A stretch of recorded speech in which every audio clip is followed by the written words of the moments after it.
എസ്.കെ. സജീഷ്. ശ്രീ എസ്.കെ. സജീഷ്, ഇന്നലെ ഈ exit poll ചർച്ചകളുമൊക്കെയായി ബന്ധപ്പെട്ട് നമ്മൾ പറഞ്ഞു, ഇന്ത്യ ടുഡേയുടെയൊക്കെ സർവേ ഫലങ്ങൾ എന്ന് പറയുന്നത് വേണമെങ്കിൽ ഇടത് മുന്നണി 0 സീറ്റുകളിലേക്ക് വരെ ചുരുങ്ങാം എന്നുള്ളതൊക്കെയാണ്.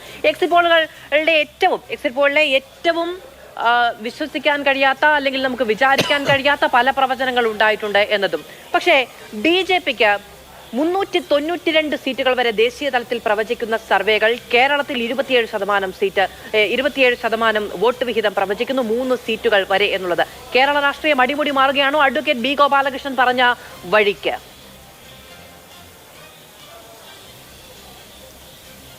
ഒരു തരത്തിലുമില്ല എന്ന് കേരളത്തിലെ രാഷ്ട്രീയം പരിശോധിക്കുന്ന ആർക്കും മനസ്സിലാവും.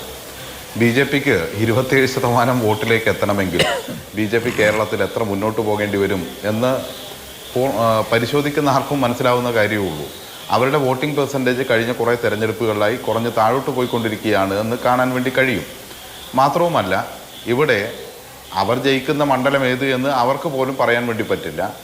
കേരളത്തിൽ മൊത്തം പരിശോധിക്കുമ്പോൾ 27% എന്ന് പറയുമ്പോൾ പല സ്ഥലത്തും അവർ വെച്ച സ്ഥാനാർത്ഥികൾ, അവരുടെ പെർഫോമൻസ്, അവരുടെ ബൂത്ത് അടിസ്ഥാനത്തിലുള്ള പെർഫോമൻസ്, ഇതെല്ലാം എങ്ങനെയായിരുന്നു എന്ന് പരിശോധിച്ചാൽ അത് മനസ്സിലാക്കാൻ വേണ്ടി കഴിയും. പക്ഷേ ഞാൻ അതിൻ്റെ വിശദാംശങ്ങളിലേക്കൊന്നും പോകണമെന്ന് ഞാൻ ആഗ്രഹിക്കുന്നില്ല. കാരണം തിരഞ്ഞെടുപ്പിൻ്റെ റിസൾട്ട് വരാൻ വേണ്ടി പോവുകയാണ്. ഈ അവസാന നിമിഷം അദ്ദേഹം ശ്രീ ഗോപാലകൃഷ്ണൻ കാണിക്കുന്ന പോലെയുള്ള വർത്തമാനം പറയണമെന്ന് ഞാൻ കരുതുന്നില്ല.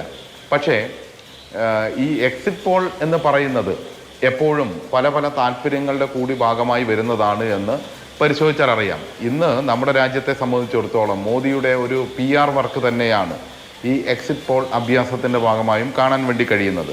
BJP സ്പോൺസർ ചെയ്യുന്ന മോഡി മീഡിയയുടെ അവരുടെ ഒരു മറ്റുള്ളവരുടെ ആത്മവിശ്വാസം നശിപ്പിക്കാനും ചില സാമ്പത്തിക താല്പര്യങ്ങൾ ഉൾപ്പെടെ അതിൽ നിഴലിക്കുന്നുണ്ടോ എന്ന് നമുക്ക് പരിശോധിക്കാവുന്നതാണ്. ഇപ്പം നമുക്കറിയാം, തൊട്ടടുത്ത ദിവസം മോദിയുടെ അടുത്ത സുഹൃത്തായിട്ടുള്ള അദാനി ഏഷ്യയിലെ ഏറ്റവും വലിയ കോടീശ്വരനായി മാറിയിരിക്കുന്നു. ഒരു ദിവസം മോഡി അധികാരത്തിൽ തുടരും എന്ന് പറഞ്ഞാൽ അത്രയും ഷെയർ മാർക്കറ്റിൽ ഉൾപ്പെടെ ഉണ്ടാകുന്ന മാറ്റങ്ങൾ ഇതേപോലെ കൂട്ടുനിൽക്കുന്ന ആളുകൾക്ക് ലാഭകരമായിരിക്കും എന്നതുൾപ്പെടെ ഈ കാര്യങ്ങളെല്ലാം പ്രതിഫലിച്ചേക്കാം. സാമ്പത്തിക താല്പര്യങ്ങൾ ഉൾപ്പെടെ പ്രതിഫലിച്ചേക്കാം, PR വർക്ക് ഉൾപ്പെടെ പ്രതിഫലിച്ചേക്കാം. കാരണം ഈ മീഡിയയൊക്കെ പലതിനെയും ഇവർ വാങ്ങിയിരിക്കുകയാണ് എന്ന് നമുക്ക് അറിയാമല്ലോ. രാജ്യത്ത് മീഡിയ എങ്ങനെയാണ് പ്രവർത്തിച്ചുകൊണ്ടിരിക്കുന്നത് നമുക്കറിയാം. അതിൻ്റെയും വിശദാംശങ്ങളിലേക്ക് പോകണമെന്ന് ഞാൻ കരുതുന്നില്ല. ഇവിടെ 99-ൽ അടൽ ബിഹാരി വാജ്പേയി അധികാരത്തിൽ വന്ന് തുടർന്ന് 2004 തെരഞ്ഞെടുപ്പ് നടക്കുമ്പോൾ ഇതേപോലെ എക്സിറ്റ് പോൾ ഫലങ്ങളുണ്ടായിരുന്നു, സർവേ ഫലങ്ങളുണ്ടായിരുന്നു. അതിൽ കേവല ഭൂരിപക്ഷം BJPക്ക് പ്രവചിച്ചതായിരുന്നു. അവർ ഇന്ത്യ ഷൈൻ ചെയ്യുന്നു, ഇന്ത്യ തിളങ്ങുന്നു എന്ന മുദ്രാവാക്യം വെച്ചുകൊണ്ടാണ് അന്ന് തെരഞ്ഞെടുപ്പിനെ നേരിട്ടത്.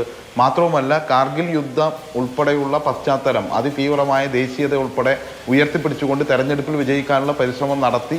ആ ഘട്ടത്തിൽ വന്ന എക്സിറ്റ് പോൾ ഫലം ഉൾപ്പെടെ അവർക്ക് കേവല ഭൂരിപക്ഷമായിരുന്നു. പക്ഷേ അവർക്ക് NDAക്ക് 181 സീറ്റിലേക്ക് ഒതുങ്ങുകയും പിന്നീട് 10 വർഷക്കാലം NDA അധികാരത്തിൽ വരാതിരിക്കുകയും ചെയ്യുന്ന സാഹചര്യത്തിലേക്ക് മാറി എന്നത് നമ്മുടെ മുന്നിലുള്ള അനുഭവമാണ്. ഇവിടെ ഈ കണക്കുകളും കാര്യങ്ങളും എല്ലാം ജനങ്ങളുടെ മുന്നിലേക്ക് വെക്കുമ്പോൾ എവിടെയാണ് ഇവർക്ക് സീറ്റ് കൂടാനുള്ളത് എന്നെല്ലാമുള്ള ചോദ്യം മുന്നിൽ നിൽക്കുന്നുണ്ട്. ഞാൻ അതിന്റെ ഒന്നും വിശദാംശങ്ങളിലേക്ക് പോകുന്നില്ല. കേരളത്തിൽ നിന്ന് 3 സീറ്റുകൾ വരെ എന്ന് പറയുകയാണെങ്കിൽ അങ്ങനെ കൂട്ടി എണ്ണിപ്പെറുക്കി എടുക്കാമല്ലോ എന്നുള്ളതാണ് അവരുടെ ആത്മവിശ്വാസം. കേരളത്തിൽ ഇതുവരെ നിലം തൊടാത്ത ഒരു മുന്നണിക്ക് 3 സീറ്റുകൾ വരെയാണ് അവരുടെ പ്രതീക്ഷ.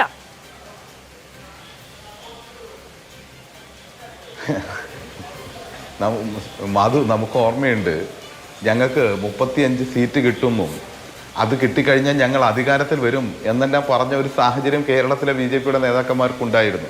എത്രയായിരുന്നു ആത്മവിശ്വാസം! എന്നിട്ട് പോയത് 0-ലേക്കാണ്. അത് നമ്മൾ കണ്ടിട്ടുള്ളതാണ്. അപ്പോൾ അവരിപ്പോൾ പറഞ്ഞുകൊണ്ടിരിക്കുന്നതും അവർക്ക് വേണ്ടി പറഞ്ഞുകൊണ്ടിരിക്കുന്നതുമൊക്കെ വലിയൊരു കാര്യമായിട്ട് നമുക്ക് തോന്നിയിട്ടില്ല. ഇലക്ഷൻ്റെ ഏതെങ്കിലും ഘട്ടത്തിൽ അങ്ങനെ ഒരു ഫീല് മലയാളികൾക്ക് ആർക്കെങ്കിലും ഉണ്ടായി എന്ന തോന്നിച്ചയും നമുക്കില്ല. അതുകൊണ്ടാണ് ആ കാര്യങ്ങളിലേക്ക് കൂടുതൽ പോകേണ്ട സാഹചര്യമില്ലാത്തത്.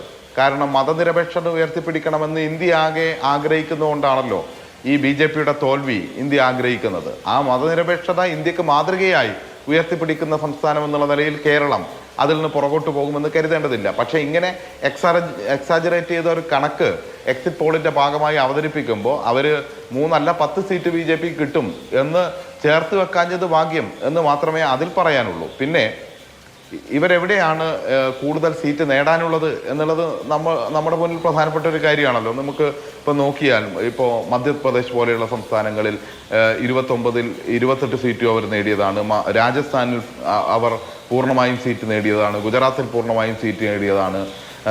പിന്നെ അതുപോലെ UP-യിൽ മാക്സിമം അവർക്ക് നേടാൻ വേണ്ടി കഴിയാവുന്ന സീറ്റുകളെല്ലാം നേടിയതാണ്. ഇങ്ങനെ ഓരോ സ്റ്റേറ്റും എടുത്ത് പരിശോധിച്ചാൽ ആ സ്റ്റേറ്റിലെല്ലാം ഉത്തരേന്ത്യയിൽ അവർ കഴിഞ്ഞ തെരഞ്ഞെടുപ്പിൽ പൂർണ്ണമായ സീറ്റുകൾ നേടിയതാണ്. എന്തിനേറെ പറയുന്നത്, ദക്ഷിണേന്ത്യയിൽ തന്നെ അവർ പ്രതീക്ഷ അർപ്പിക്കുന്ന കർണാടകത്തിൽ 28ൽ 25 സീറ്റ് നേടിയതാണ്. ഇതൊന്നും ഈ തവണ ലഭിക്കില്ല എന്നുള്ളത് സാമാന്യമായ രാഷ്ട്രീയ പഠിതാക്കൾക്ക് ആർക്കും മനസ്സിലാവുന്ന കാര്യമാണ്. അപ്പോൾ പിന്നെ കേരളത്തിൽ നിന്ന് 3 മറ്റുള്ള സ്ഥലത്തു നിന്ന് അങ്ങനെ എന്നൊക്കെ പറഞ്ഞ് ഈ എണ്ണം ഒപ്പിക്കാൻ വേണ്ടി ശ്രമിക്കേണ്ടി വരും എന്നുള്ള കാര്യത്തിൽ തർക്കമില്ല. അതുകൊണ്ടാണ് അത്തരത്തിൽ ഉള്ള പ്രവചനങ്ങളും അത്തരത്തിലുള്ള വർത്തമാനങ്ങളും എല്ലാം കേൾക്കുന്നത്. ഏതാണ് 3ാമത്തെ സീറ്റ് എന്ന് ചോദിച്ചാൽ ചിലപ്പോൾ BJP-യുടെ പ്രതിനിധിക്ക് പോലും ഒരാളോട് ചോദിച്ചാൽ ഒരഭിപ്രായവും മറ്റൊരാളോട് ചോദിച്ചാൽ വേറെ ഒരു അഭിപ്രായവും ആകാനാണ് സാധ്യത. ആ രീതിയിലാണ് ഈ കാര്യങ്ങളെല്ലാം വരുന്നത്.